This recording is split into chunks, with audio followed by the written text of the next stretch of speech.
Crack open that bottle of wine. Grab your favorite glass, pour a couple of fingers of scotch in it. Get that stick, light it, and blow. It's time to hang with Steel Sharpened Steel After Dark.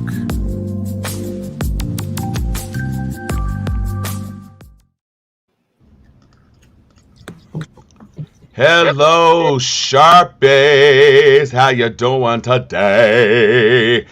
What's going on, everybody? Welcome to this special Sunday edition of Steel Sharpened Steel. We got stuff to talk about. I am Tom Cunningham. And I am Chuck Hobbs. And I am Sharon Letman Hicks. I am Joyce Stevens for now. I was about to say, you giving us Fuji vibes. Everything except Lauryn Hill's lateness. You got right. I'm on time. So everything is everything, people. I would like to take a point of personal privilege to give a shout out to some very special men, some important men to me. This is the resurgence line of the San Fernando Santa Clarita alumni chapter of Kappa Alpha Psi. That is Dr. Chappelle Griffin. Yes, that Dr. Chappelle Griffin. And Michael Ashley. Yes, that Michael Ashley. And Kyle Leverett. Yes, that Kyle Leverett. And Lance Gross. Yes, that Lance Gross. And Daniel Fusilier. Yes, that Daniel Fusilier. And Walt Lauderdale. Yes, that Walt Lauderdale. And Gary Thomas. Yes, everybody, that Gary Thomas.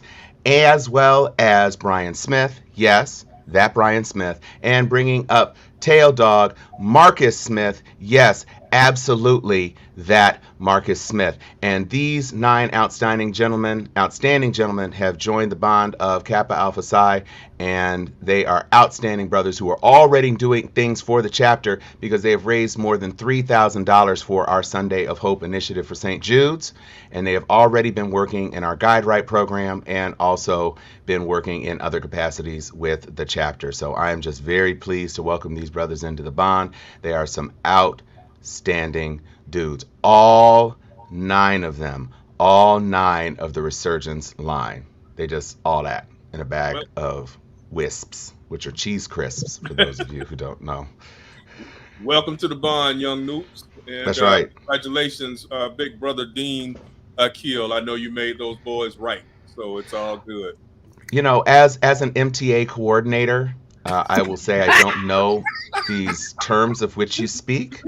I was very happy to be on the MTA team, and I was very happy to facilitate the conduction of their core curriculum activities. Indeed. I remember those MTA days. Yeah. That's right. And they all performed well. They all had a better than 90% score on their final exam. Oh, nerds up, nerds up. Nerds up, that's right. That's right. They just really are some amazing young brothers. They absolutely are. So big brother, thank you and welcome to the bond. That's right.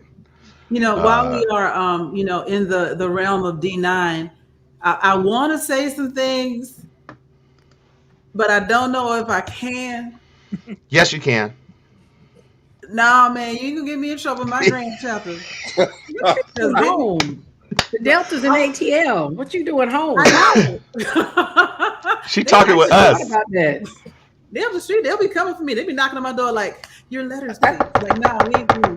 I'll just say, how can I say this? I love my name because Joy is an awesome name. I'll say that. Figure that out. And can I read about that anywhere? Google it. Google it. What else can I say? I like salad because it tends to have lettuce in it. See, so there's one there. Pull that off. That wasn't Richie at all. No, I don't like quarters, but I might like 2 dimes and a nickel if you let me get that nickelette. I'm gonna quit. Work it out. Working it out. Congratulations to some of the new members of my new honorary members, and work that out. Google it. It's out there.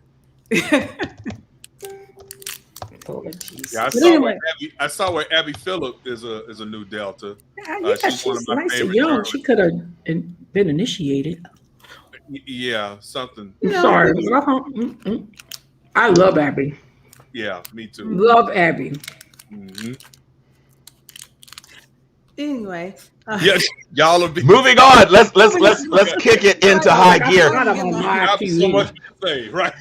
Let's move away. Let's move away from our celebratory initiation announcements and get right into the straight trash fire of some of these clowns. So obviously, one of the lead stories that has been shaking the nation is the not guilty. I'm gonna say it like this: he was guilty, but he was acquitted because he shot and killed those people and injured that third one. He was guilty of that. yes. But thanks to that nightmare judge who was an absolutely biased, and I'm not going to call him an idiot, but I did not call him an idiot. And some of the stumbles of the prosecution, I don't know if you consider it overreach, but I don't understand how a minor carrying an assault weapon across state lines is not something that it would automatically trigger felony murder when you shoot and kill two people who were not invading your home and were not threatening any of your own property. So I go ahead, Joy. Come on. Here's the thing. The jury has instructions to weigh the case in front of them based on the evidence that is presented during the trial, the instructions that they're given during the trial. And there's always this, beyond a reasonable doubt based on the charges that are levied. And based on those, that torsion of all of this, they really there's no way they could have come out other than what they did, because they made it impossible for them to do anything else. Throw common sense and your eyes out the damn door, because we're going to make sure it's impossible for you to convict this young boy, right? With all of this White knowledge. Yes. White boy. Clearly he's a boy, because if he had been black, he'd have been an animal, right? Or man at minimum. At Right. minimum. Right. This 7-year-old man, grown man, we're going to try this 7-year-old as an adult and all that kind of shit. Yeah. That they do for black men. But Joy, yes. just quickly on that point, and I will yield. Mm-hmm. Tamir Rice Mm-hmm. was a baby. Yeah, but he wasn't given a trial. He was With shot on sight. let me make my point. Mhm. With a toy gun. Mm-hmm. 3 seconds.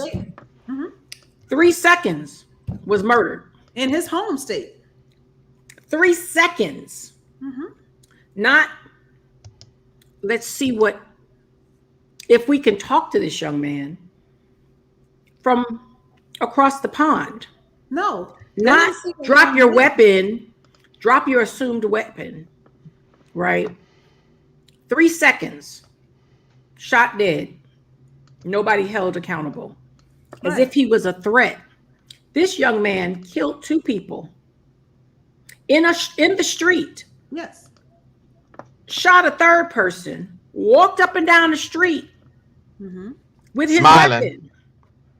No one questioned him. No one No. stopped him. They No one thanked said, "What are you doing?" They're still thanking He was him. able to drive home.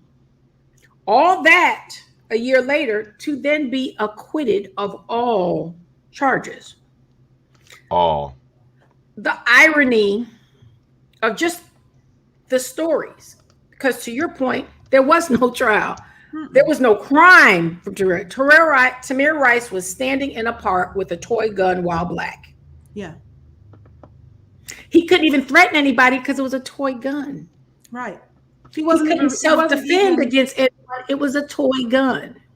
This is our justice system. That wasn't even about the justice system. You could have, everything you said in the middle could have been cut. Tamir Rice was black. Everything else in the middle is immaterial, right? And the fact that you said, was a young boy, they're not seeing him as a young boy either. Nobody asked the shark. He was big. He was a big 11. It doesn't matter what size a shark is. A shark is a predator, right? Baby shark, grown shark. The minute a shark is born, sharks have to die. Right? They string sharks up by their tails, same way they do black people. Right? Elijah. I mean, we could go on and on, but the mere fact, I still can't get over walking down the street, right? That trial was preordained by that judge who might as well have been his granddaddy. And every picture I've never experienced anything like that on court TV. To even think that it is permissible, not was permissible, that it is permissible to conduct himself the way he did. That all we are is pundits discussing it. And the best line that I saw in Twitter's verse was, "This is America." I mean, this trickled down my realtor moving quickly to get me my home in Costa Rica. Because I don't understand. It's hard to, as I just gasped for air when I first learned of it. But I don't understand this country that just allowed vigilantism Yep. to just become standard. I mean, January 6th was enough, because basically what his verdict said was the police had every right, who were being assaulted on January 6th, to stand their ground and shoot to kill in self-defense. When I think about how many police officers were assaulted with everything from sticks to flags to fire extinguishers and they should have just sprayed the yard, according to Kyle Rittenhouse's verdict. I'm sorry. I don't have enough liquor in my arm view. Well, that's why we didn't do the show on Friday, because I needed a handle to get me through the weekend. I'm sober now. I'm good. Had, mellowed myself out. I had to go through some things so I could come back, think about some things. But I wanted to touch on something that Phil said here. What people missed is Rittenhouse was carrying his weapon at the ready. And so this takes me back to the idea of stand your ground. The fact that you can put yourself in a dangerous situation. Okay, understanding that the unwritten part of this is, if you're a white man, you can put yourself in a dangerous situation, get in over your head, and then shoot your way out. And that is permissible in this country. Yeah, and Joy and team, good evening. The operative word again is white. And it's funny because I have, and we all do, we have white colleagues, or even maybe some white friends, right, who will try to text you, call you. Many of them won't come on this show. They won't come in the comment section here. But trust when I tell you that we are being watched, or we are being read. And there are a lot of folks who think deeply about these thoughts, but they're, somewhat timid about coming out into the public sphere to discuss them, because they're afraid that they're going to be shut down, or they're going to be called racist, or they're going to get their feelings hurt, which is interesting and a whole other subject to talk about. But we can't separate, as Joy said earlier, and Sharon, as you said very eloquently, the racial aspect to this, because at the end of the day, we all know, and that's why the beauty of social media. There wasn't a black friend of mine on Friday who was surprised by the verdict.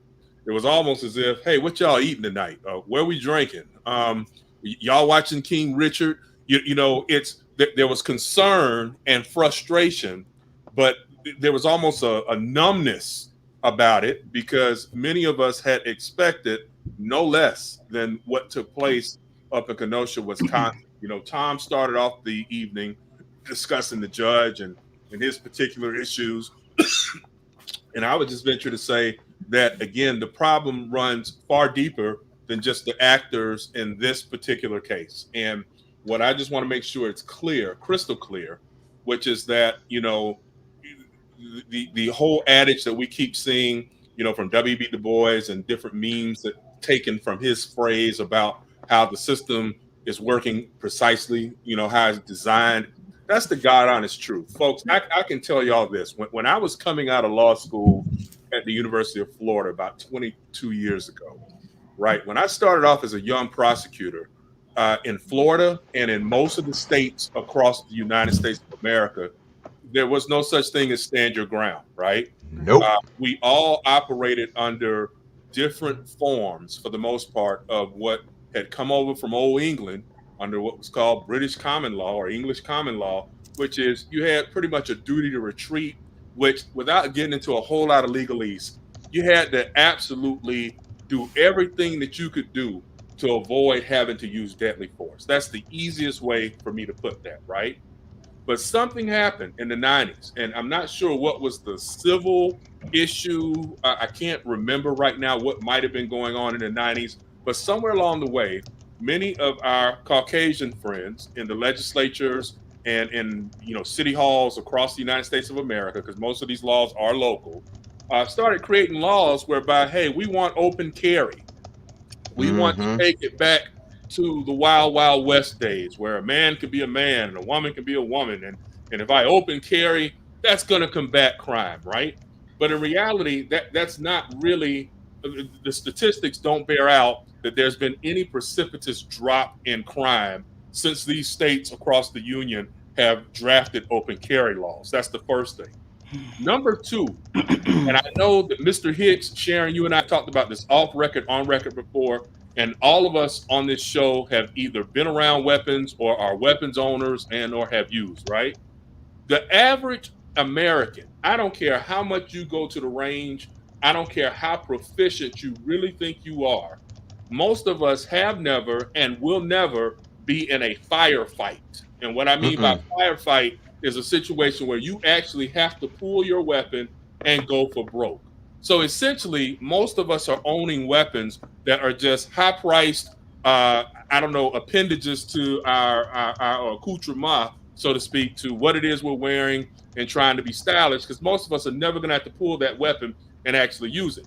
And so when you add that to the fact that there's no real evidence to suggest that brandishing those weapons has dropped the crime rate, right? Then you realize that this is a bunch of horse shit. And since we're after dark, I can go ahead and say it that clearly. It is complete horse shit. But what I knew even 20 something years ago, right? When these laws, the open carry laws started, and then in the mid 2000s, when Florida started with this legislative under Jeb Bush, the whole, are we going to do stand your ground? Are we not? I knew right then where this was heading. I said, you know what? This is going to be something that's going to leave a whole lot of black folks dead at some point in time. And it's going to be a whole lot of white folks who are going to be getting off with having killed black folks. Now, there's somebody who's watching this and saying, but Chuck, wait a minute.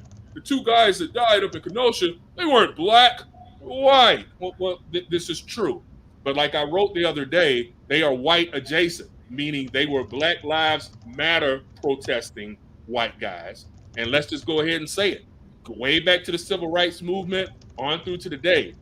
If you are a white person who finds yourself in league with the fight for black equality, in the eyes of certain types of whites, i.e. conservatives in particular, you are not considered any different than being a black. And if you wind up getting lynched like Mickey Schwerner and Andrew Goodman, along with James Chaney in 1964, or the two young men who were killed by Kyle Rittenhouse, hey, that's what you got, because you shouldn't have been out there in the first place with those Negroes. That's the mindset that a lot of these people have. So with that in mind, when I take a look at this case, the only thing that I can think of is the main problem are the open carry laws across the country that are not making us safe. And number two, the stand your ground laws that are not really inuring benefits to anybody but black white people. Now, occasionally, blacks will get the benefit of a stand your ground motion every now and again, but those are generally in cases where, from what I have seen, this is anecdotal, where you've got one black guy shooting another black guy or shooting at another black guy, and I'm going to keep it real, more often than not, some type of drug transaction type situation. I know some of our listeners are like, are you for real? Oh yeah, I've seen it happen. But the one case that I handled where there was a black woman who was getting the brakes beaten off of her by her white best friend because they were both sleeping with the same degenerate young black man, She was getting the brakes beaten off of her in her front yard. And when she was finally able to grab a kitchen knife that she had in her pocket and stabbed her best friend and killed her, when I filed that stand your ground motion that was well drafted, because if you know me, you know I can write, that judge looked at me, listened to all of my evidence, and said, Mr. Hobbs, I don't believe stand your ground applies in this matter. We're going to trial. And I had to try that damn case in front of a jury of 12 white people over in Live Oak. And praise God, we were able to get a not guilty. But we should have never had to go to trial, because if stand your ground is what it's supposed to be, and if it's colorblind, my little girl should have been home 6-7 months earlier after the motion, since she was getting her behind whipped in her yard, thought she was dying, and stabbed somebody to protect herself. So all of this colorblind stuff is bullshit. And we have to go ahead and call it for what it is, because we have white colleagues and friends who try to play dumb all the time as if we are the problem, when in fact it is they who are the problem, because we can gripe all we want, but until we get the allies and sensible white folks to saying, you know what, this ain't right, something has to change, we'll just be spinning our wheels. And just speaking on the allies, and I see a couple in here. Shout out to one of my favorite people. I see you, Joe. It's nice to see you. But to the allies, again, about this particular trial, this does harken back to the Civil Rights Act. I've seen all the comments. We talked about it already, but just to emphasize, it's tough to be an ally when you're fighting essentially someone else's fight. You are standing, you're putting yourself in harm's way. You're taking a bullet for somebody else. Literally, that's what happened, in this case. And it ain't for the weak. It ain't for the faint of heart. And so when you're thinking about doing it, when we're trying, I do this all day, every day. I'm going into corporate spaces. I'm going into nonprofits. I'm going into higher education, saying, be an ally, stand up for this, speak out when you see injustice, et cetera, et cetera. And then they watch the news and, oh shit, people getting shot for this. And it deters people in a major way. It's not just about, having a fight with your grandfather. Folks are losing their lives. And it's folks that look like you. So now who's coming to the protest? Nobody.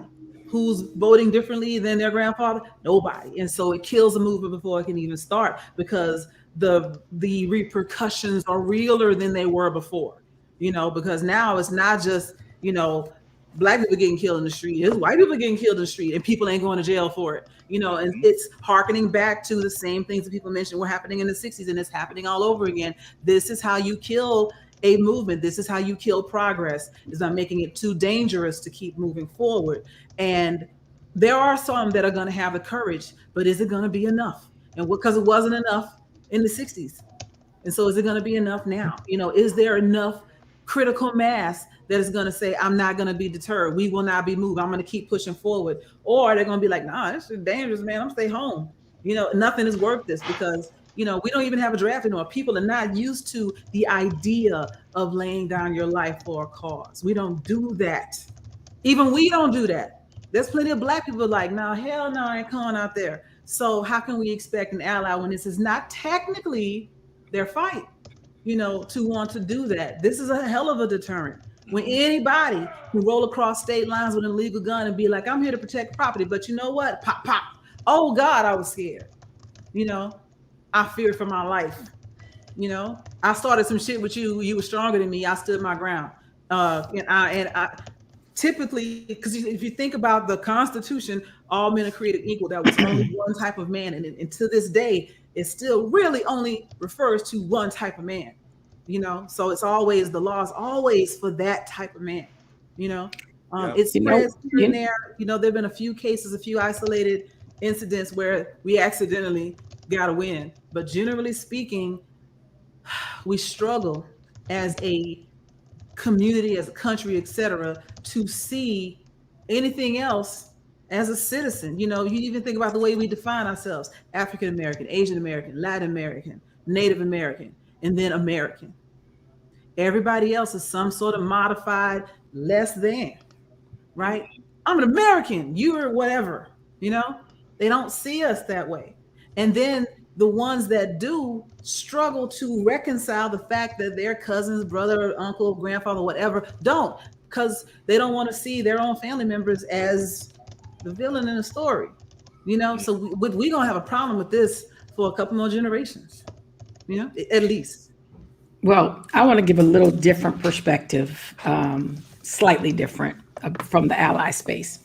I don't have as many white friends as y'all do. Actually, I want to look at all of y'all, please. And I had the opportunity to sit with a young white man in his middle 20s the day of the verdict. And he's somebody that, you know, he's one of my two white friends that's in a regular part of my life, right? And he was looking so perplexed as we were talking about it and ranting and, you know, just this is like within the first 15, 30 minutes of the verdict. And he happened to be in my space. He's probably one of the people that told me about it. And I said, well, and his name is Sam. And I was like, Sam, why does your face look like that? You know, help me understand what you're going through at this moment. And in all his innocence, right? You know, we're political people, we're business people, you know, our professions are different. This is a young, maybe 26 years old. I just can't believe that verdict. And I was like, oh, Sam, you bought into the justice thing? This was my insensitive reaction.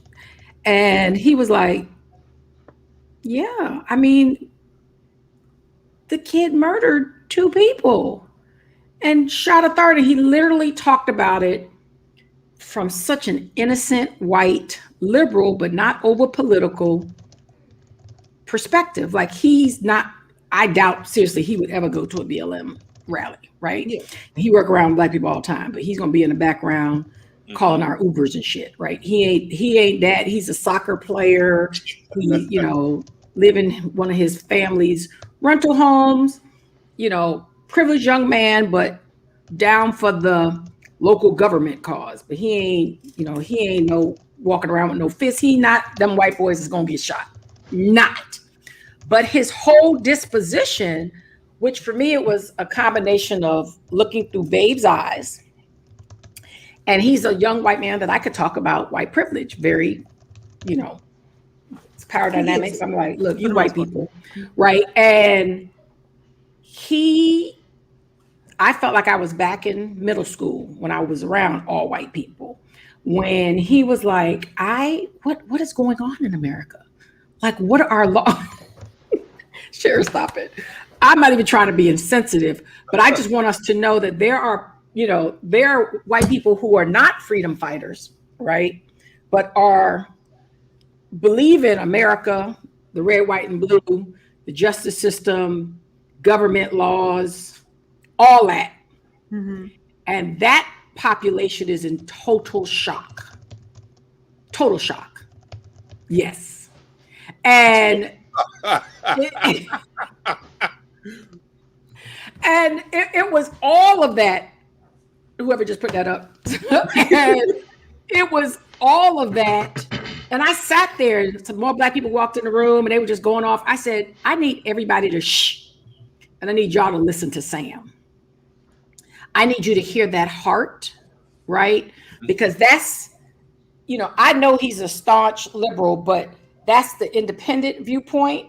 Mm-hmm. That's untainted by, I mean, he worked around all black people, but again, I would not expect to see him at a BLM rally. Would you, Tom? I wouldn't expect to see Sam at a BLM rally, right? So he wasn't cynical. And not cynical, right? He's a good guy.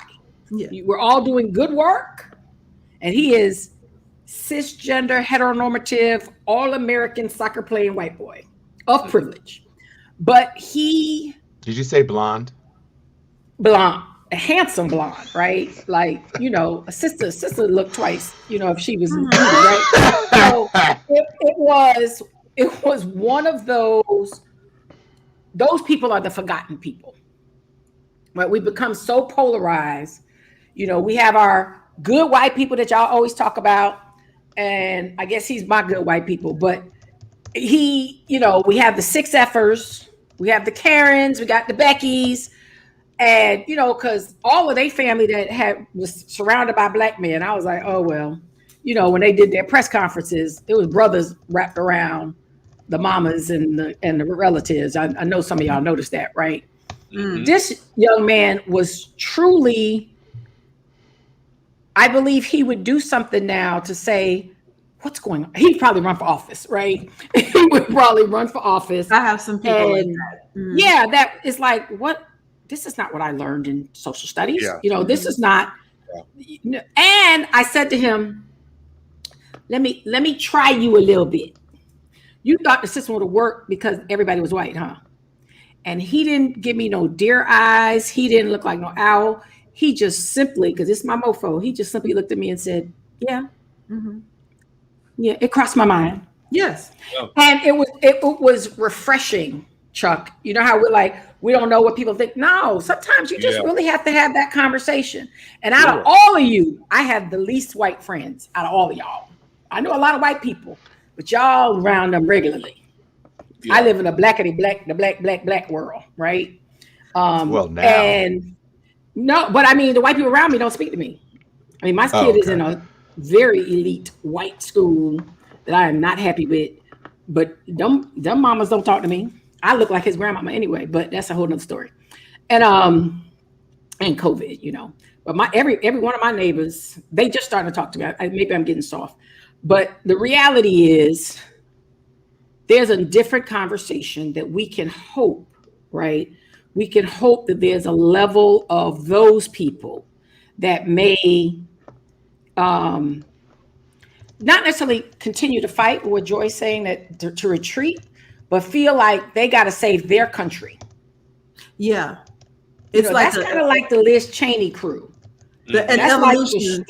They still believe there's some white people that still have enough guilt, but that are not liberals, that feel like if you're going to lynch them, at least put the hood back on. You know, don't walk through the street. Okay. Think about what I just said now. Okay, because those used to be the good white folks too. You just didn't know who the fuck they was under there.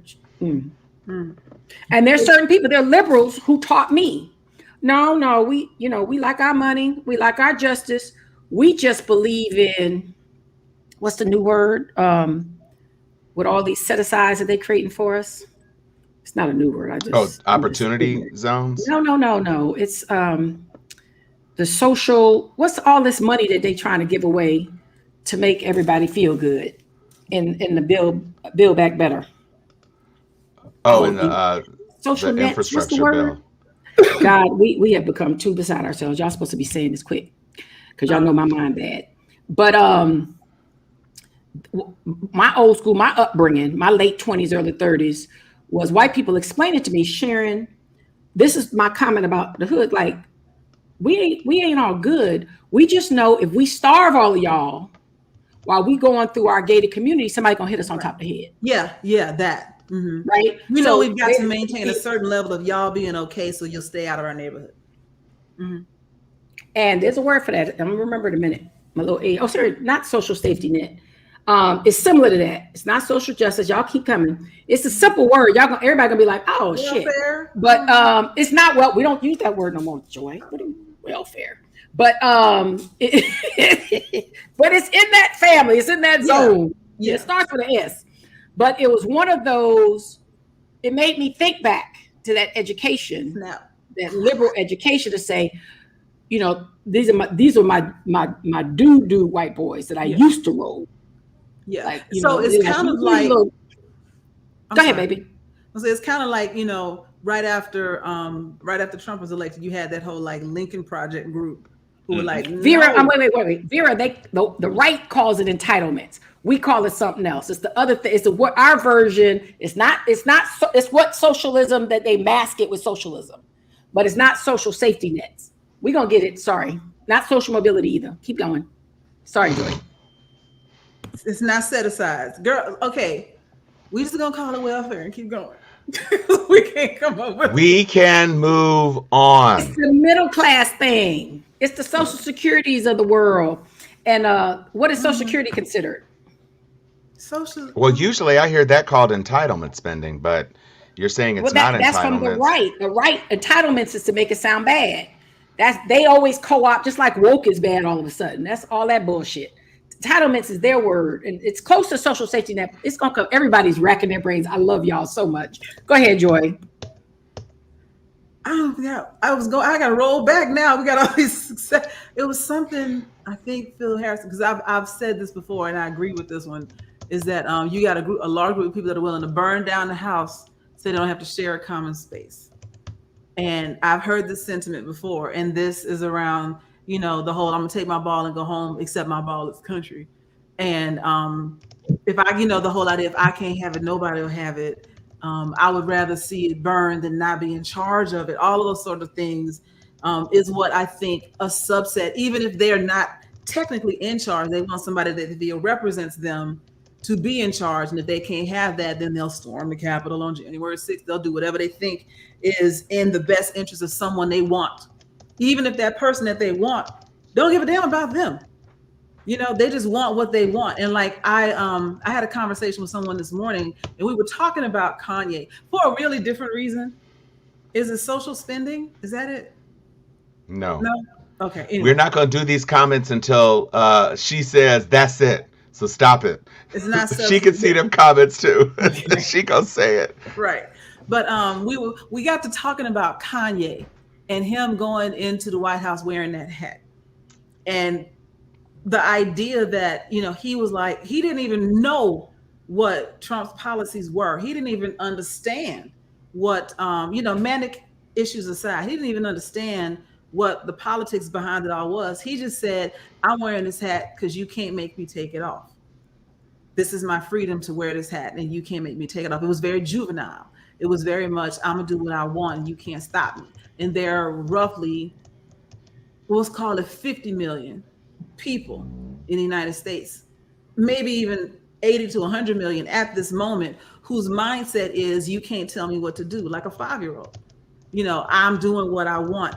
And they don't necessarily agree with everything that's happening around them, but their mindset is, because of anxiety, because of their lot in life, because things aren't going the way they wanted to do, they can control this one thing. You can't tell me what to do.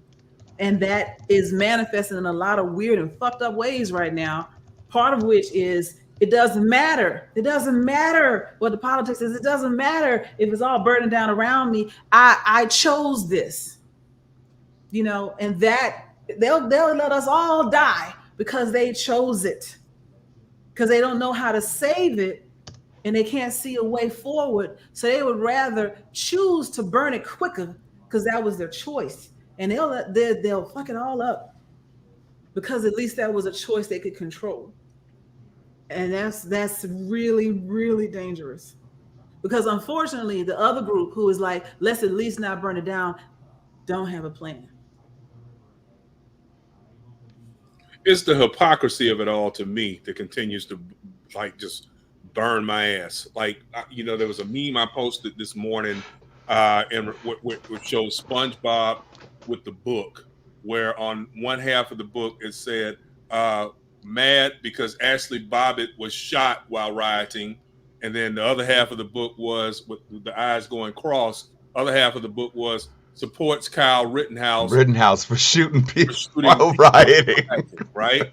And that's the hypocrisy that we continue to see, that continues to just, again, anger me to apoplectic type levels. I mean, when you stop and you realize also something else that really pissed me the hell off is, we in our lifetimes have seen time and again, when things go wrong on a criminal type level, when the mainstream media, and let's just call it for what it is, majority white media, they will talk about absentee black dads. They will talk about single black moms. They will talk about dysfunctional black families. Well, let's look at Kylie Boy.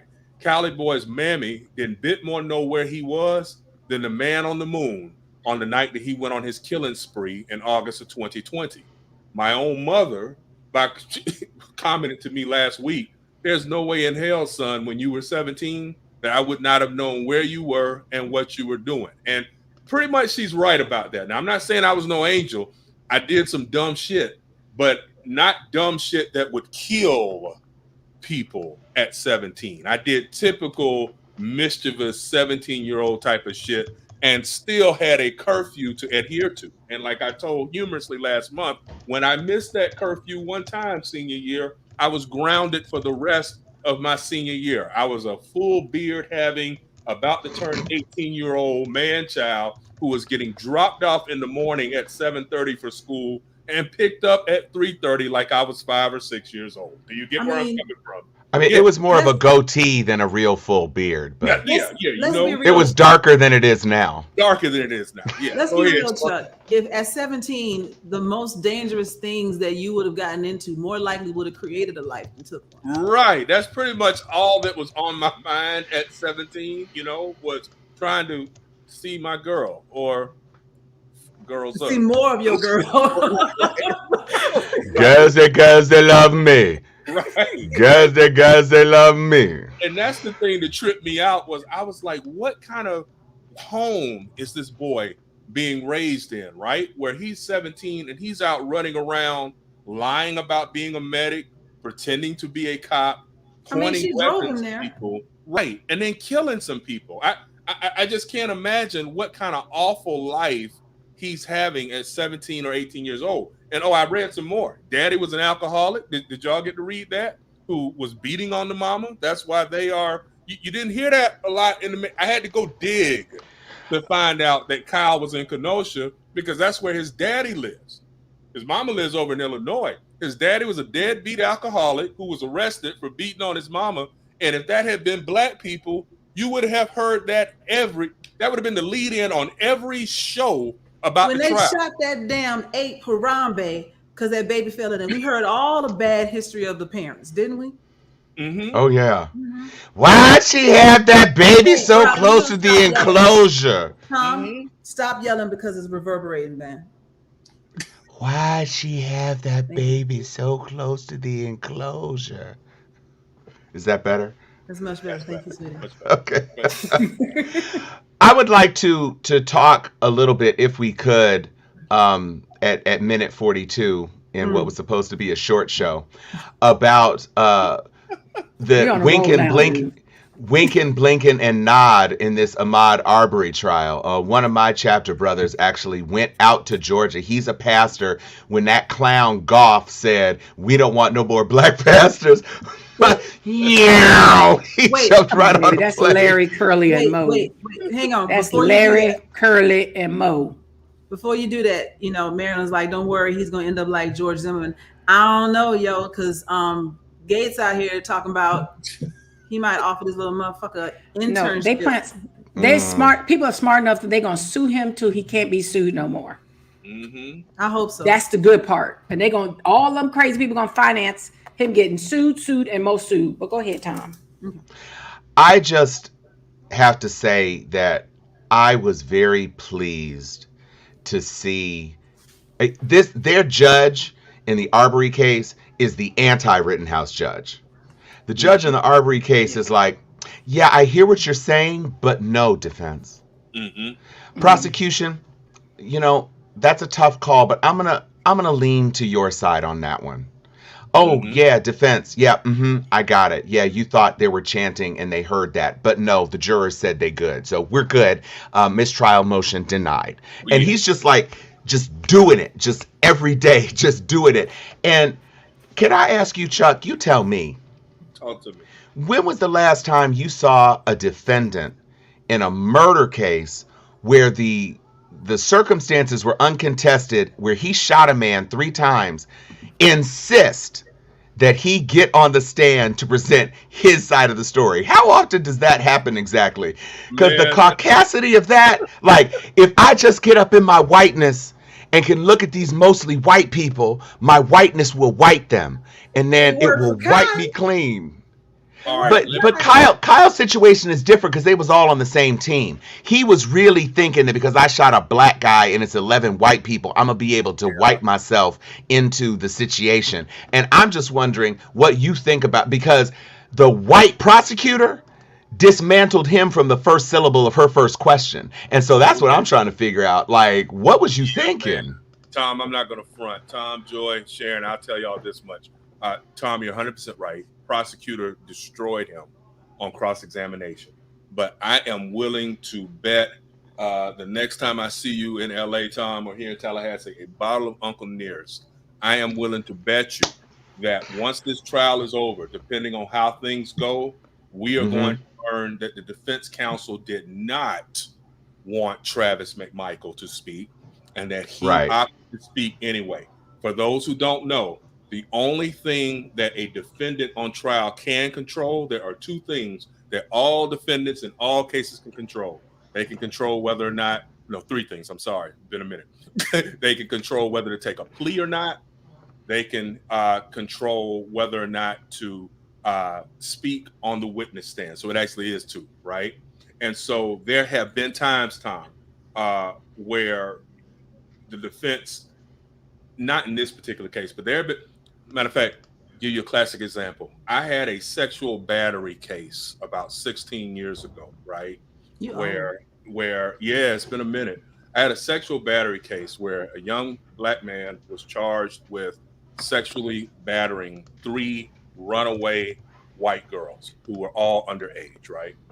Wow. Okay. And to this day, if I die tonight, I will remember what Judge Charlie Francis here in Leon County said to me about a week after the verdict.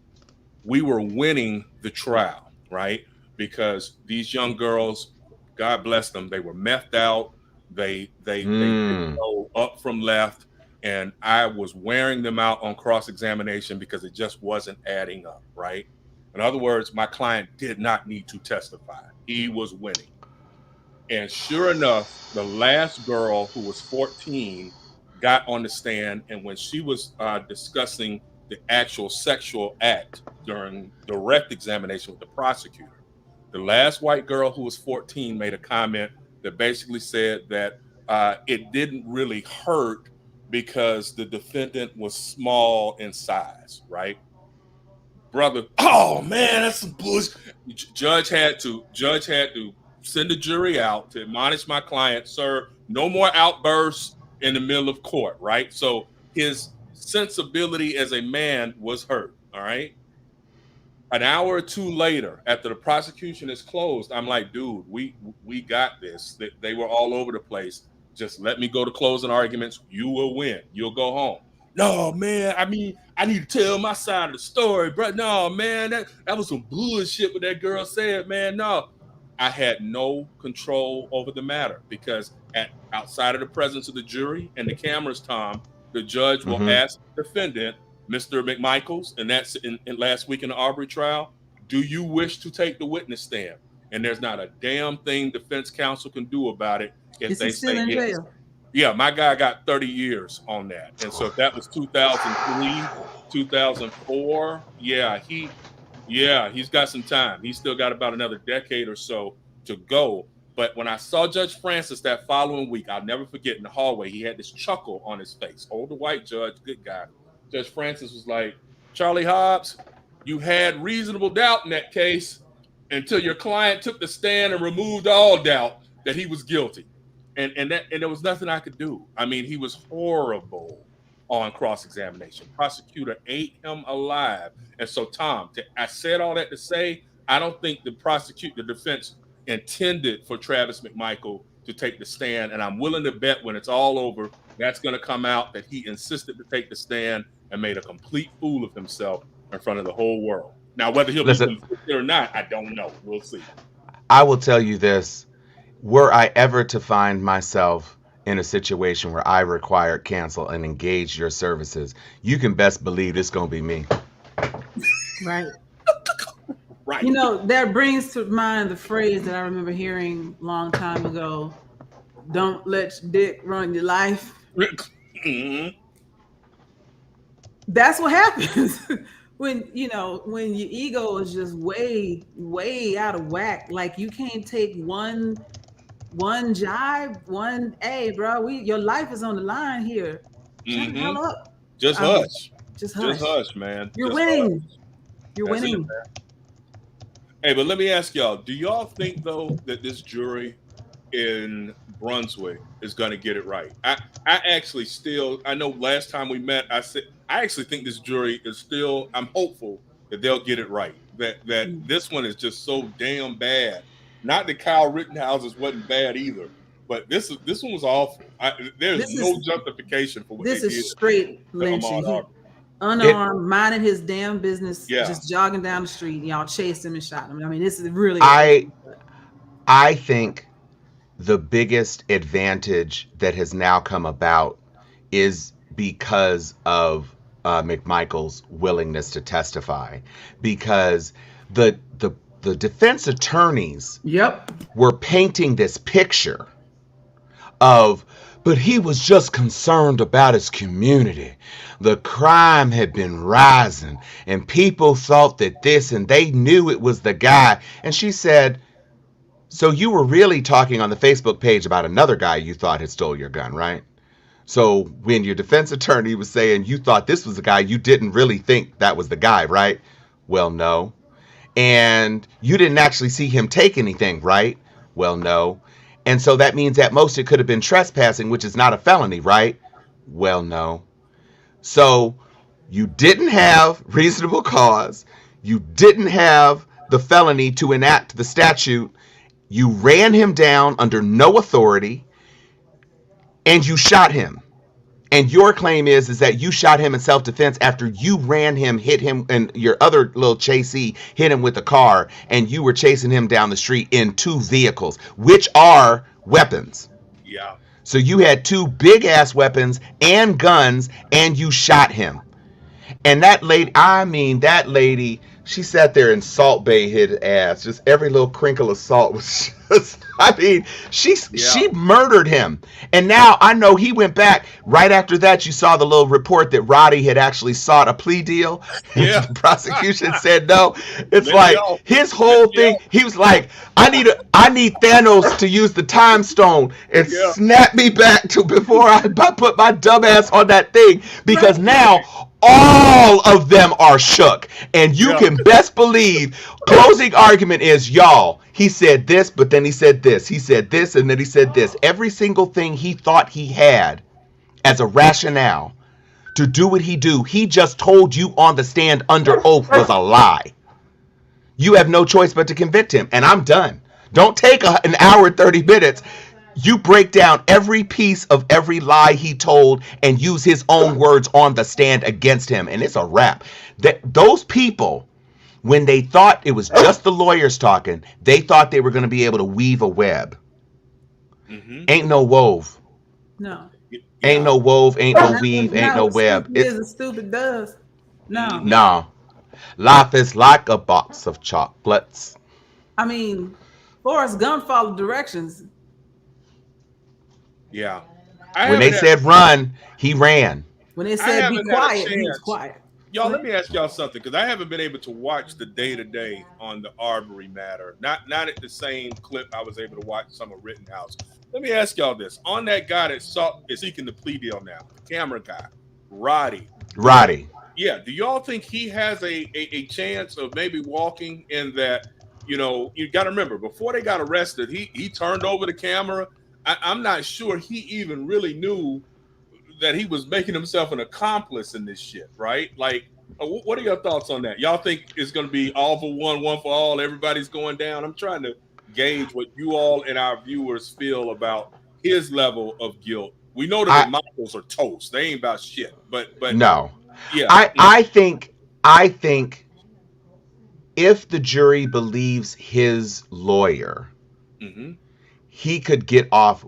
I don't think he will get hit with the same level as the 2. I think, I don't even know if they're going for accomplice. I don't even know all of the charges that they're going for. The entrapment or the not entrapment, the kidnapping thing. Mm-hmm. You know what I'm talking about, the where you deny someone the ability to move freely, whatever that's called. Yeah, that's false imprisonment or kidnapping. False imprisonment, that's it. Yeah. He'll get false imprisonment for sure.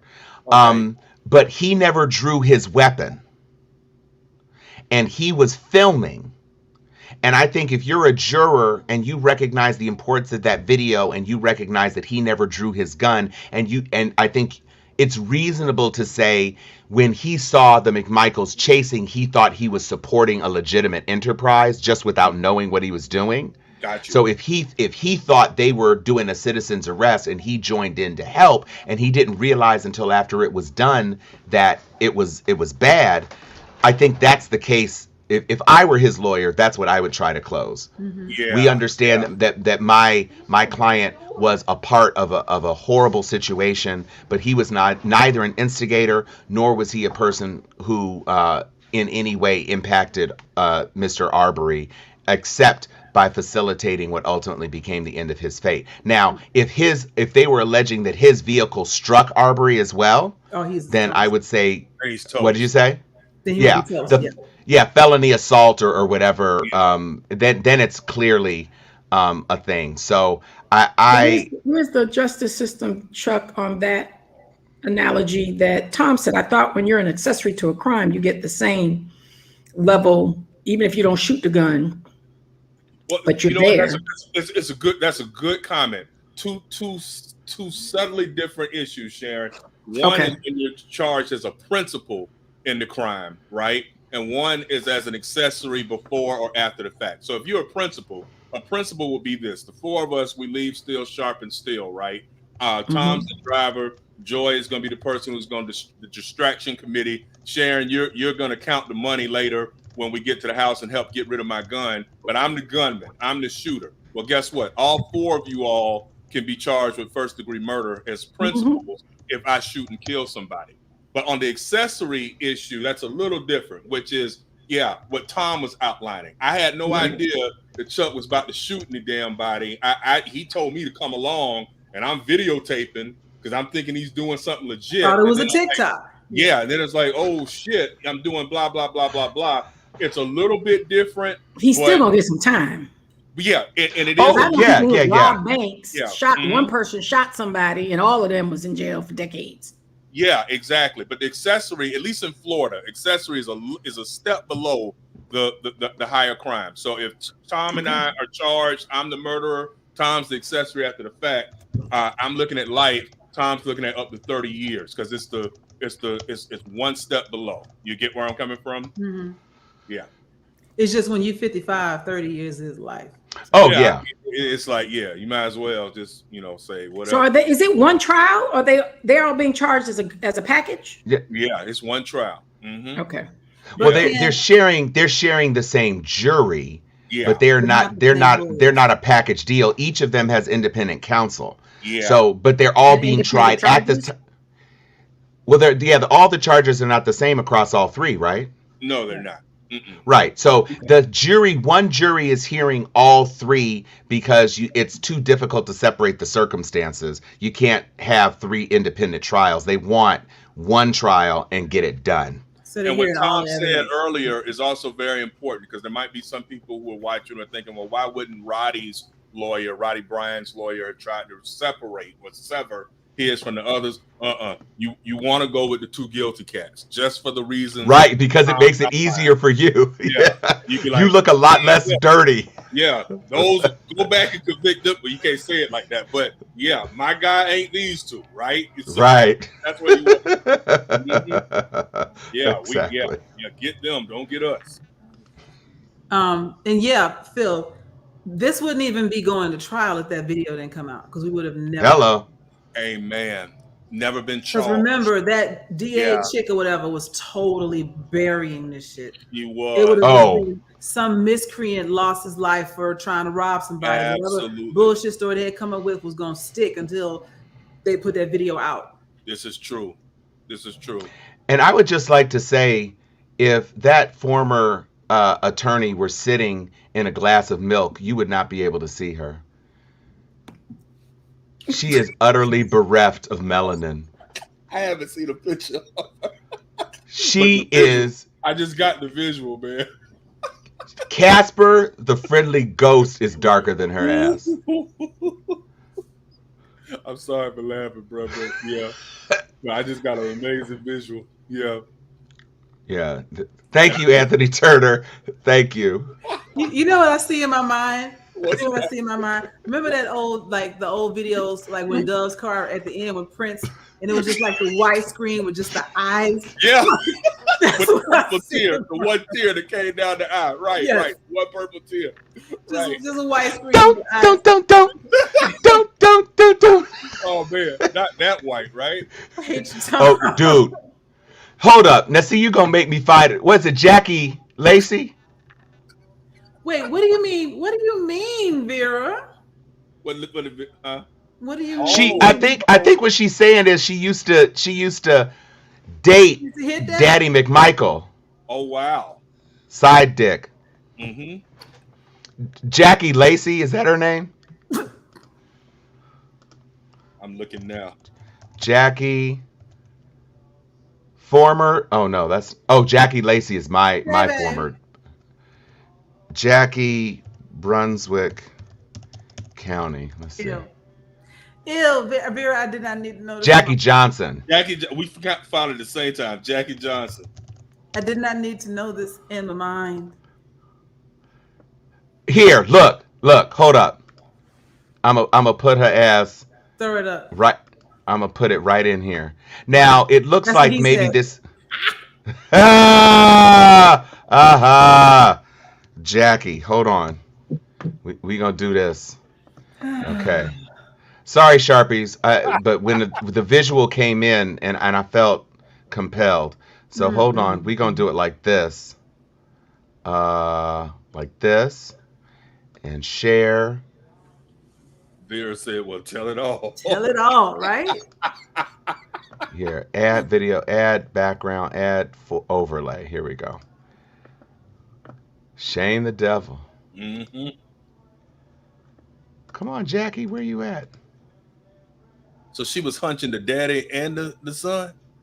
Ew. Was No, it both I of think just them? the daddy. I think just Just the the daddy. daddy. Oh, okay. I think just the daddy, I hope. Ugh. Okay. Isn't he lactose intolerant? Why? Why? These are terrible things.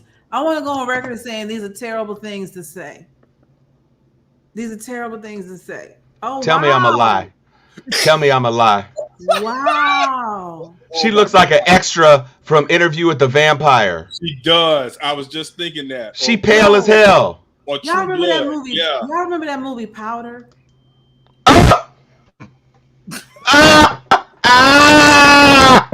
That's grown folks stuff. Oh God. Do you remember the movie?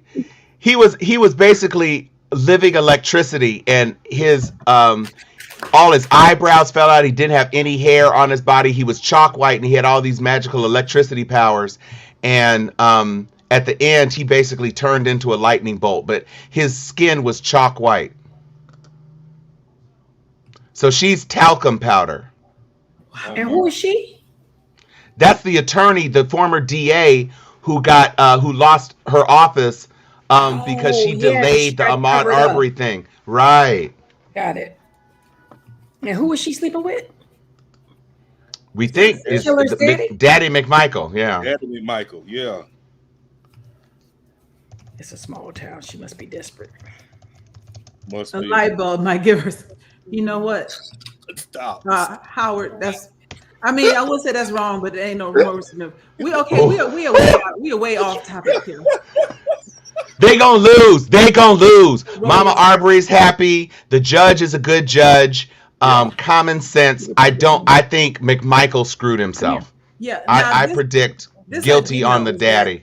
She lost her job, but she's been hit with charges as well for not prosecuting them for all Correct. her trying to cover all this up. Correct. Okay, Phil says the image washed out my screen. I have 2 updates. Lord have mercy. Oh, yeah. What's your 2 updates are? What's your updates are? One is a point of personal privilege. Okay. My son turns 8 this week, and he's Hey, Nalo! Happy birthday, now. Hey, Nalito! Sit up. He's a Thanksgiving baby. Wait, hang on. You Hey, been on Nalo. for the last 20 They minutes. can't Get on see you with camera your then. eyes. Come on, baby. Yeah, we've been seeing your You can hear fade. now. Come on. Okay. Happy birthday. Hey, Nalito. Hey. Happy Say birthday. I'm glad I got to see you at homecoming. Happy birthday. You're welcome, Nalito. Okay, can you go away now? Okay. Okay. Bye-bye. No, you can't listen no more. Okay, that was number 1. Go. Okay, Mama's busy. He took my other earpiece. Yeah. He ain't mad. He'll be Did all you right. just lift that little boy up by his ear? I did not. You hearing all this cussing and grown folk talk like I want to stay around. I let him listen, then I let him go. Okay. So back to I can't leave the people. I cannot find the term, but y'all caused me to do all kind of research where I went off because it was driving me crazy. So back in the day, just used to be called social programs, right? And I would consider that the poverty set aside, not the middle class. Social Security is a step up from that, right? And which they have, I guess, in recent years decided to call it entitlement. That sounds like some woke language to say that, we are entitled to this. But back then, social programs in the United States were programs designed to ensure that the basic needs of American populations are met. So when you say basic, that's just called allow the poor to survive, not Government cheese and thrive. bread. Yeah. But cash assistance, health insurance, food assistance, housing subsidies, energy and utility subsidies, education and child care assistance. A lot of that don't exist no more. Then it became entitlement after the, welfare reform, Joy. And now under the code, it's actually in the government language called entitlement programs. But it's not, I can't remember these liberals that this was all started when I said they just want to make sure we have enough not to bop them over their head when they're going through their privacy gates, right? And that's the only difference between liberals and conservatives. Yeah. Conservatives wants to conserve their own. Liberals will give just a little bit to keep you from knocking them over the head when they're going through their privacy gates. I love that we all know how to spell government cheese. Government, yes, honey. And I love the fight for my term. I really appreciate y'all. I'm trying to figure out, is it me or was government cheese basically bootleg Velveeta, and Velveeta decided to just like rebrand and remarket their shit so it wasn't It's government kind of like cheese no more? oxtails. Very similar. Like Yeah, right. Yeah, Because very I Would be dirt cheap. Them mofos is $20 a person. It's crazy now. oh For yeah, the raw meat. it's easily Right. $13-14 a pound, and that's not a serving. $20 a person raw. That's before the butter beans. That's before the seasoning. That's before some cut up carrots and tomatoes, depending on how you make it. It's $20 per person for the raw package. How do I know? Because I picked up a packet from Publix, thinking, okay, let me just get it started. And I was like, Yeah. this ain't enough for my son. And he ate. So first of all, Velveeta is a whole lot easier to cut. The box is extremely reminiscent. Yeah. But I broke many a knife in a block of government cheese, putting my whole 8-year-old weight trying to get down. Right. She said, "What?" Just to have it break off and slice open the outside of my hand. And so Velveeta is way easier to cut. But I do feel like they were like, this is great packaging. We're going to turn it yellow. But I also will say, you know what, y'all? Listen, come here. Let me tell y'all something. Let's do this. Since they like to take things that we have, made taste good and whatever, and like rebrand it or something, let's do a hard push on chitlins.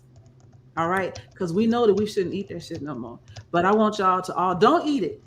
If you don't eat it now, don't eat it. I just want you to start posting about it and about how good it is and about how you cook it, and put recipes for chitlins in all of the all recipes, put it on the Jamaican sites and everything, and then talk about how it's part of your family and everything, and jack up the price of chitlins, right? Go buy some and then just throw it away. It's okay. I want you to just so that Whole Foods will start carrying chitlins and white people will start buying chitlins, and then we'll just let them have that shit, and then we'll just sit back and laugh as their cholesterol goes through the roof and they get diabetes. Now, some black people are real upset with you right now. I know. Okay, but Joy, if you're creating recipes for chitlins for the Whole Foods community, you have to make sure you put raisins in the recipe. No. What we're gonna do is put cashews, because they're shaped like little mini chitlins, and it'll give a nice texture and crunch to the shit. I can't even do this. Bob, we're not sure about how cashews got into the chitterlings. Apparently, there was some podcast with 4 Negroes and they suggested it, and some Karens went out and cornered the market on all the chitterlings and all the cashews. So we don't know what's going on for the rest of the folks who are going to be eating those chitlins for New Year's. But back to you, Bob. Cashew free. Now, I do have Organic one thing. cashew On, chitlins. since we're talking about food, So I had no idea. Mint. You know, y'all could pull my black card. You got to put the sprig of mint in the corner to offset the scent. I'm about to Earl. No, put some Dr. Bronner soap in there to offset the scent. Bob, they're talking about minty chitterlings this year. I think Dr. Bronner is the person who created the recipe. Very minty. And I accidentally dropped some of the chitterling juice on one of my tender regions, and I smelled springtime fresh. It's something that you can't miss, Bob. Back to you in the studio. I'm not. Did you see what Andrea said about us? Yeah, I got to tell you something. What did she say? Because I'm a certified chitlin eater. I'm about to say, y'all stepping on Chuck's toes. Ears, feet, head, hog head, cheese, brain. I eat all that. Can we get back to oxtails? Yeah, rooter to the tuber. So no, ma'am, Dr. Andrea Howard Oliver. I eat all that. Yes, Marilyn, I'm trying to get to Wingstop and they won't shut up. I had no idea Rick Ross had anything to do with Wingstop. Okay, y'all can take my black card. Rick Ross? Yeah. Y'all can take my black card, right? So he's cut a commercial about Rick Ross owns. Oh yeah, a bunch of Wingstops. Yeah, he does. Yeah, he's a franchisee. So, okay. Oh, hey, you know, I don't know. He cut a commercial. Hold on, he cut a commercial called Thigh Stops. Yeah, when there was a wing. Oh, right. Yeah, when the wing shortage. Right? Yeah. Anybody that knows me, you can get my attention with some chicken thighs. I don't eat nothing else but chicken thighs. So I was like, and I'm tired of wings plus the shortage. So I've been going. Unfortunately, I've been going there too often for the last 2 weeks. And if you haven't had, if you just love soft, see, I don't do breast. I need soft where it doesn't get stuck in my digestive system. Soft, gooey. Something to replace these goddamn oxtails. Thigh bites makes you think of Megan, but she's over there at Popeyes. Thigh bites are the best thing since sliced bread in lemon pepper seasoning. Lemon pepper is the best. Lemon pepper thigh bites. Got to get the thigh bites. Anybody out there, and they stay open at midnight, so you still got time to go out and get some. But that has become my new side chick. Thigh bites. Okay. You cheating on thigh the bites, oxtails with the thigh bites. lemon pepper. You cheating on the oxtails with the thigh bites? I'm cheating on them because, you know, don't nobody make oxtails like my mama, right? And she strolled up in here this week and she was like, "Do you know how much they cost? Oh my God!" I'm like, we got some country asses in our comments. I'm sitting here looking at head cheese and scrapple. Yeah, man. Sauce meat. Yo, paid promotion. I wish Rick Ross commercial is off the chain. He don't need my help. He like, we going thigh stop. I said, it was brilliant.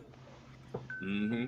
So hey, I do want y'all to know it's a thigh cut in like it's boneless, skinless thighs cut up. I know it. Okay. With a little bit of Megan Thee Stallion, dropping it like it's hot. With some lemon pepper sauce, deep fried. Phil, don't act like you don't like that meat, bro. See, all day. Joy. Behave, Joy. Behave. I can't behave, man. I can't behave. Let me tell y'all what Kyle Rittenhouse just said. They've got please don't. The breaking news. He taped his show with Tucker Carlson, one of Tom's favorite people. And To care. Rittenhouse says, quote, "I'm not a racist person. I support the Black Lives Matter movement." I just want y'all to know that he's not racist and he supports. Well, he just lost all his endorsements. Yes. He just lost all his clack 6F endorsements. He did not just say that. He will not be invited back. Matt Gaetz right now just had an aneurysm. Right. Matt Gaetz is like, what? You know what? Please, Chuck, you got to post that on your Facebook page so we can all. I just hit send. Y'all check it out. It's on my page. Breaking news from the Hill. Kyle is not a racist, and he supports Black Lives Matter. Yeah, that is a cardinal sin. All day. Them people. I know America crazy, but watch these people disown him. Mm-hmm. On top of it, breaking news: there's some car that just rolled into a bunch of people in Wisconsin. Uh-oh. Yes, honey. In the middle of a parade. Driven by Kyle's So, mama. see Boy, that's boy the is first, drunk daddy. Mm-hmm. So First of I all, don't know. I'm I don't not. know who's I'm not grabbing a. his ass, but that's some I. wild. That's a wild ass statement. Yes, I'm Joy. not a I wish I could get person. up and get something to drink. This shit I'm is not just a getting person wild. who makes a point of commenting on people's appearance. Well, that's a lie. But I will just say this. That's about the oldest looking 38-year-old woman I think I have ever seen. Yeah, life ain't been no crystal stair for his mama.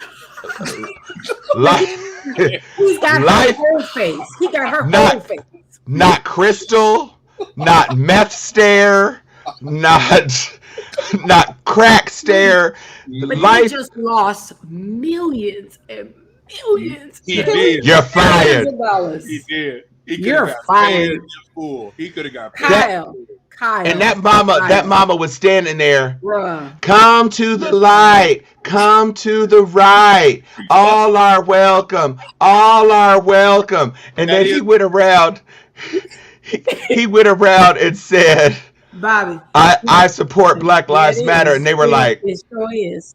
Bobby, in and then dog that years. They have him on tape. in dog years. Dog years. Do they have him on tape saying that? Bob, Matt Gaetz just took out an assault rifle and attempted to shoot Kyle Rittenhouse in the face. We don't know what's going on, but wait, this is just breaking. He said he offered his support for the Black Lives Movement. I can clearly understand why Marjorie Taylor Greene and Lauren Boebert are now not fans. It looks like his career is over before it began. Back to you in the studio, Bob. Hang on for a second. Right now, his GoFundMe is being cling, cling, cling for refunds. We're joking around, but I want to address, like, fairness, kind of like, wow. I want because this is some serious shit right here. Because you got to understand, they were about to lift him up as the future. God, he was running for Congress. Yeah, he was about to get paid in full. Chad, I freaking love you, dog. Not glowworm.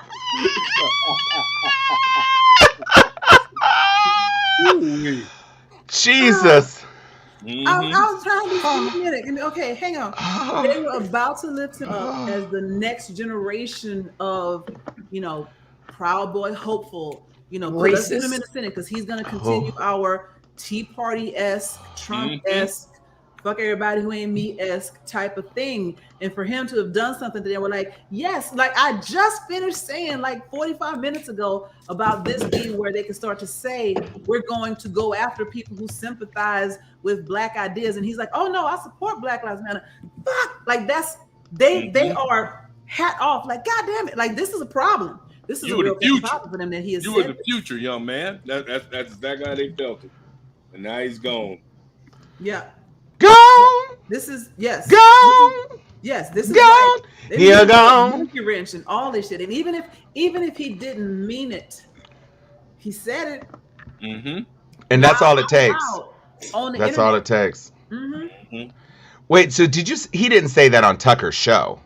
Yeah, that's what the Hill is reporting, brother. That he said it on Tucker Carlson's show?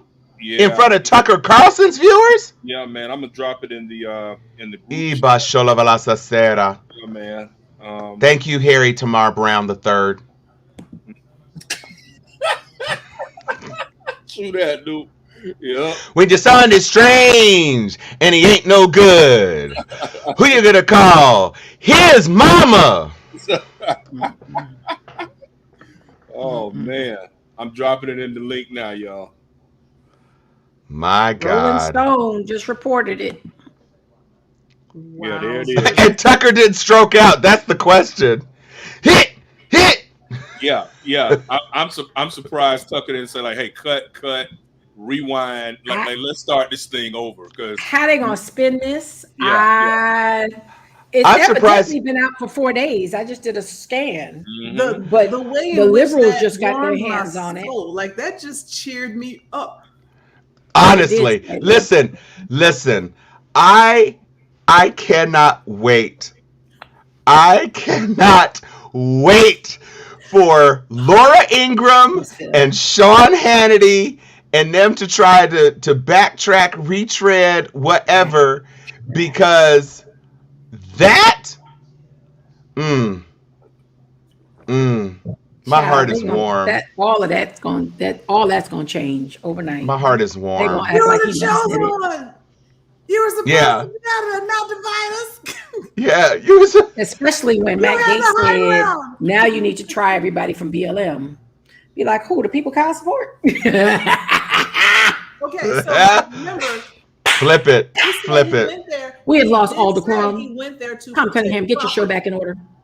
He went there to protect property. He never technically said he had a problem with why they were protesting. He said he went there to protect property. Right. Antifa property. From them hooligan white people. Wow. He thought BLM. You know what the spin is going to be? I just invented the spin. He thought BLM was Blue Lives Matter. That's it. That's a good one, Tom. That's a good lie. Oh, Father That's God. a good lie. Father God. I got to see the video. We have to. We would have to do a special show once they change that spin. Oh, look at this. I'm going to do this. Point of personal privilege. This is Dr. Chappelle Marcellus Griffin.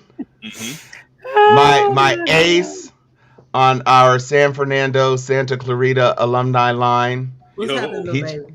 He just said Fox just went off the air. I mean, because of the Kyle Rittenhouse comment.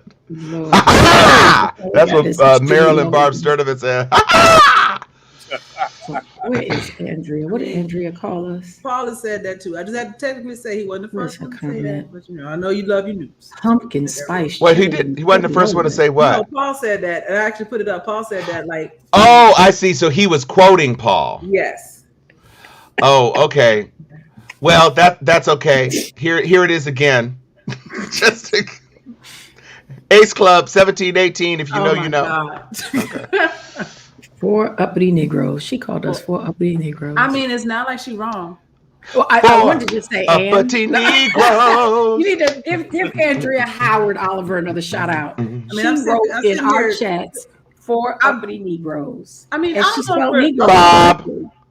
Bob, there are 4 uppity Negroes on a program. It's a podcast. It's called But we will cuss you out Something like Sharpen we Something. straight out of Compton. No. Phil, I don't drink enough of this. Drink more. Drink more and say less. That's what the kids say these days. Say less. What is this? Say less. Can we talk about that? I want you to know. No, I have Okay, a story. quickly. I have a story. It's quick. Okay. Okay. So this is how you know you're old and you don't have, my roots are going to be black tomorrow. But a grown up in the chat, she clearly has teenagers. I'm texting a celebration. Let's do this, this, and this. And the woman came back and said, like at delegation, say less. I got so offended. I was like, this is what I said. Did this bitch just tell me? Did this bitch just tell me to say less? I had to go, Sharon, calm down, because I was totally offended. I had no idea what the fuck that meant. This was less than a week ago. It is absolutely all the way out there. It is absolutely meant to be offensive. It is absolutely meant to be offensive. No, it's not. It's supposed to be. It's almost like saying, girl, you ain't got to sell that. We with you. Yeah, it is. It is a new version of saying "say no more." Right. Okay. Well, I will tell you this. I will tell you this. I'm not the only one. Tom just stepped in it too. Thank you, Tom. I will tell you this. brother. I saw say less used today in exactly the opposite context. So whatever And how it was, old? Nothing else needs to be said. No, it Thank was- you, Eddie. it was on a thread Andrea's relating to husband. something that I'm not going to get into. But yes, I will say I know that. we can twist it. Oh yeah, it was We can twisted twist it, today. 'cause Carla gave me, Carla's connected to the children. Right. And we had a little, she was giving me her version, and Tom just went all the way out there. But Eddie Oliver has spoken, the high school teacher. Yes. Okay, high school teacher. This woman has like 3 children in high school. But the way, I was in an uppity chat group, and I'm just praising somebody and saying we need to do this. And she said, say less. Thank you, I Phil. felt like Thank somebody you, went Phil. like this. Joy, I Thank felt you, like Phil, this. for the cosign. I felt like she just put the hand in my face. Bob, we had 2 viewers with differing points of view. I'm going to go with Phil Hairston because he affirms my view. Thank you, Phil. Back to you, Bob. Oh God! So let me break this all the way down here. You got to also remember that there's a line in Hamilton that Aaron Burr says, "Say less, smile more, talk less, smile more."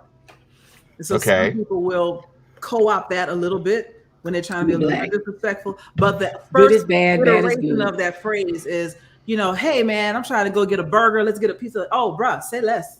Let's go. Right? Say Got it. more. Let's go. And It so wasn't said like that to me, anything Tom. can be I agree with you. anything can be taken the wrong way if you want to just do it the wrong way. But Oh, so now I'm being Trumpy. Oh my Bob, God. it's okay. Phil and I absolutely agree, and it doesn't have anything to do with Trump. It has to do with being correct. Thank you, Bill. Bye, Bob. There goes that uppity. And I'm Okay, certain I'm the Jason least Hayes. truth of the four of us. So right. And Phil, this is the argument. Tone is everything. Right. Mm-hmm. And Well, text the has version nothing I to do. saw today was tone loc. It was definitely Oh, not Jesus. positive, Nobody laughed at affirming that. tone. Nobody laughed at that. Don't encourage him on that one. Leave him there. I have a 20-year-old daughter. I have a 20-year-old daughter too, almost. But your children is uppity and nerdy. Okay. A little I different. think it is 126. Mm-hmm.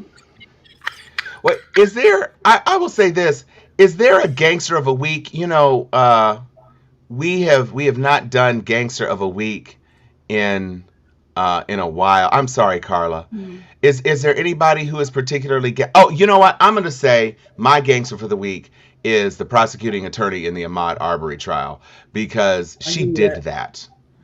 She did that, and when she just this was the thing that got me with the finger. She's just like, and when you pursued him, you had not actually seen him take anything which would constitute a felony.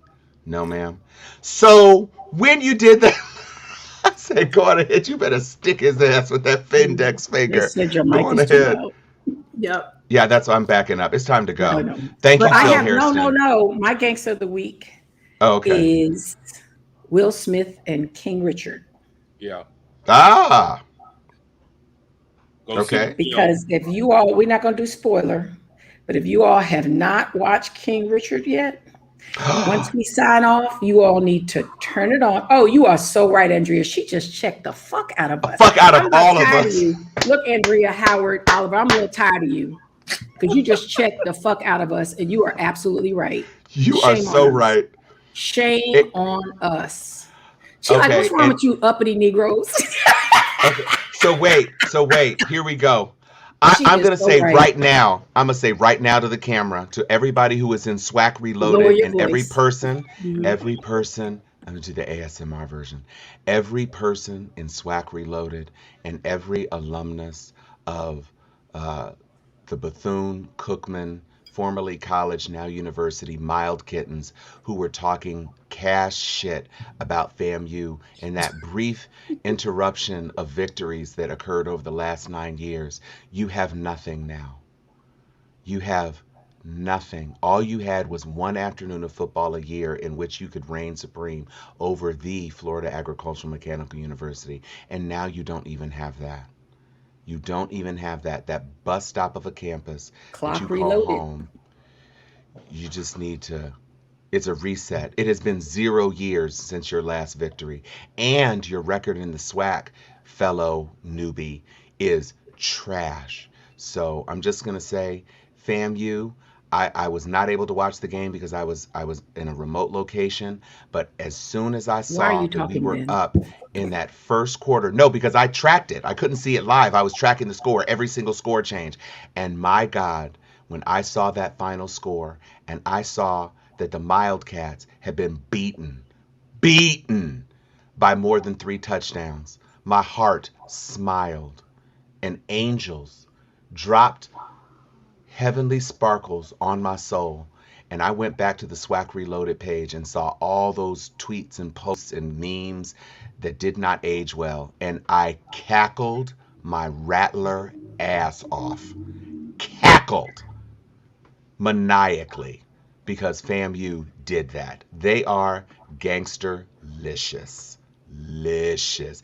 That's right, Jessica Muse. 9 lives and Now, the use people who every watch bit the of games, them. Chuck, Sharon, you got any reviews? Yeah, I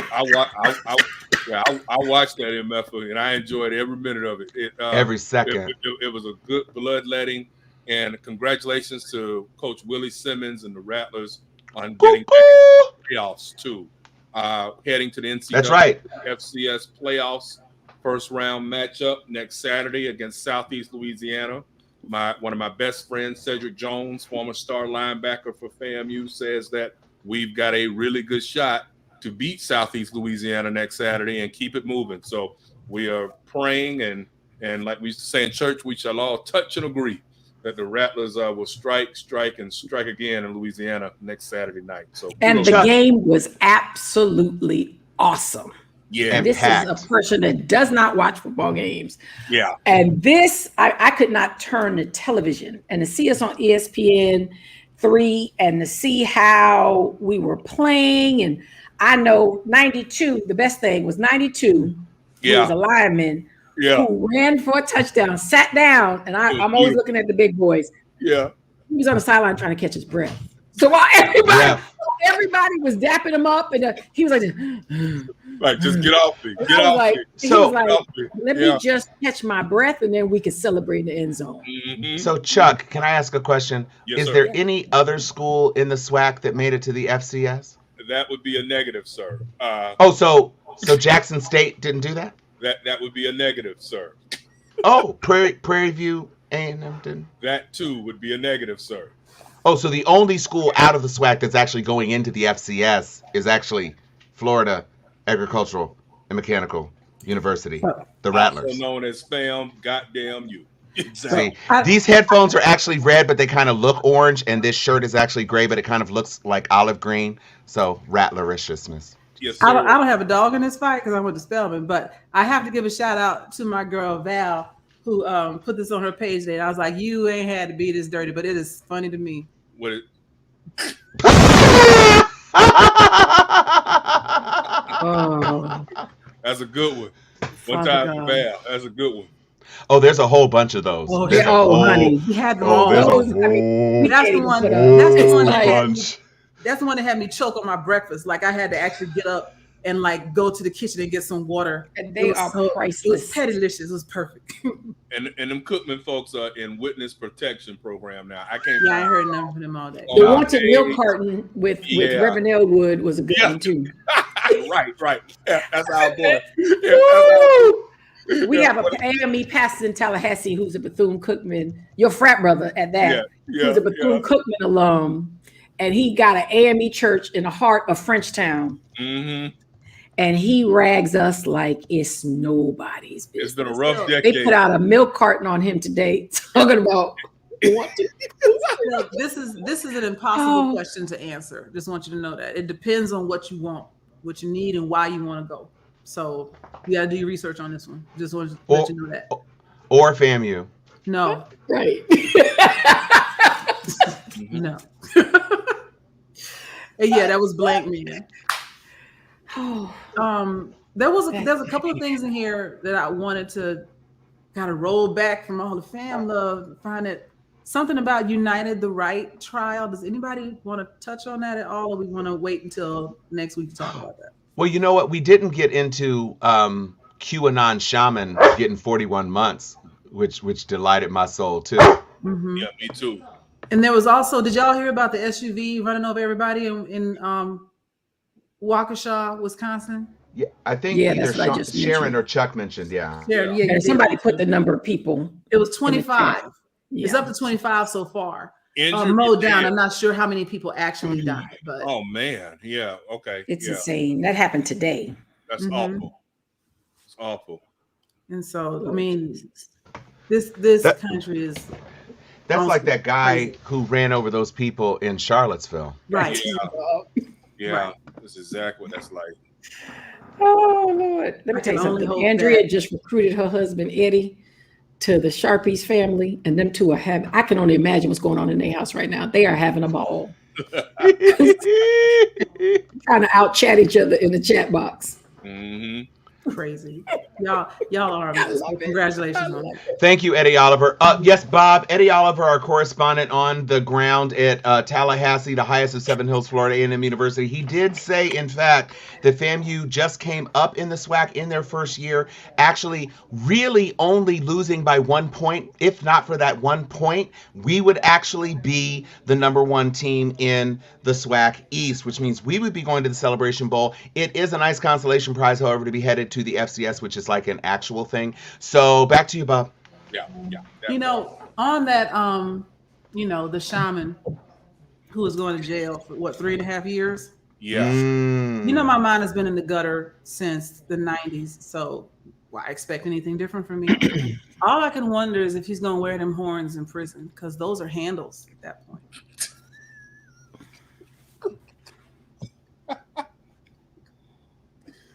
Oh man. Are you suggesting that Are you suggesting that someone may want to ride the bull? And I am Chuck Oh, Oz. Father God. I'm Tom Cunningham. I can always count on my ready check. right now. No, I'm Joy Stevens. And we are Steel Sharpeneth Steel. Yeah, you know what time it is. Crack open that bottle of wine. Grab your favorite glass, pour a couple of fingers of scotch in it. Get that stick, light it, and blow. It's time to hang with Steel Sharpened Steel after dark.